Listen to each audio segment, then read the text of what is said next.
Hello and welcome to another Bushwhacker review. Today we are going to be taking a look at Brad Keselowski's Detroit Genuine Parts Ford from 2014. Let's take a look at the box here. Got our typical generic 2014 box. Brad Keselowski, Team Penske, front of the Fusion, all that good stuff. Render of the car right there, same stuff. Render of the car. Team Penske number 2. They made a total of 697 of these things. Everything you would expect. Still like these old boxes much better than the current boxes, but whatever.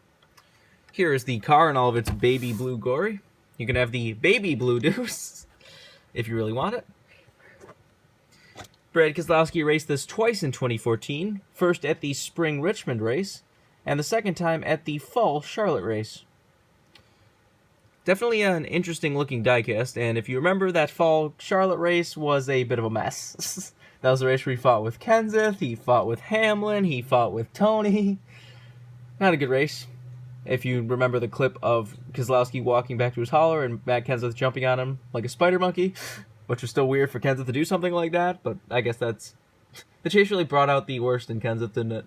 Every time he got a little bit hit by somebody, he was like, time to go apeshit. But nevertheless, this was the car in the middle of that. I was surprised when they actually produced this. I did not expect them to produce this. Technically, this isn't accurate to either version of the car it ran, because in the fall Charlotte race, it was obviously a chase car, so it had the chase stuff. And in the spring Richmond race, it had the green NASCAR green windshield banner. So technically, this isn't accurate to either one of those, but I'm kind of like it better like this, because this way you can just look at what the paint scheme was meant to look like, not different banners and colors and chase numbers and all that. It's basically the Alliance Truck Parts paint scheme just in blue, but they did the same thing the next year. Well, they still do it this year, but very, very nice. Anyways, let's get down to sponsors. On the hood, you have Detroit Genuine Parts and Shell Pennzoil. Ford Fusion number 2. On the side, you have Detroit Genuine Parts. Got Miller Lite and Snap-on. Got Discount Tire and SKF up there. Nothing on the C-post. And on the B-post, you only have Ford, PPG, Mazak, and Safety Clean. Got the one winner sticker from, I guess it'll be Las Vegas. Got regular contingencies and all of that.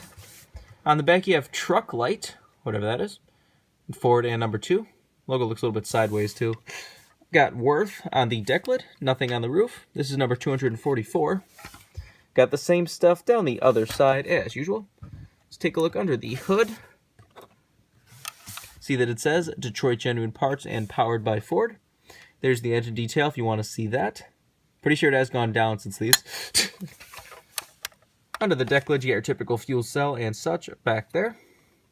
Worth pointing out that, yes, this has the accurate 2014 spoiler that, you know, they added like halfway through the year. And then decided to keep all the way up until right now, for some reason. But at the time it was accurate. You had the black spoiler, you had the clear, like, plexiglass front of the spoiler that's stuck above the spoiler. Lionel did the job of actually updating their spoiler, making it accurate, everything was good. And then they just decided to keep this throughout all the years that it changed. Not sure why that was, but we finally have a new spoiler, so whatever. But, you know, back in 2014, this was accurate, so any of the people who are collecting now think like, oh, it's still got the stupid big spoiler back then? Yeah, that was accurate back then, so you can't complain. But anyways, here's this car next to the 1/64 scale. This was produced in both. Probably worth pointing out that, whoops. Nope, wasn't on a base. Regular release, everything was good. See, no base holes, was not on a base. But they left Miller Lite on it. Whoops. I guess they just hoped that no one noticed, or maybe people just saw light and didn't think Miller Lite. I don't know.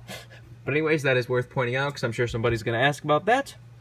So, get your one and only 1/64 scale regular release of Keselowski car that actually has Miller Lite in it, because I don't think that it's ever happened before.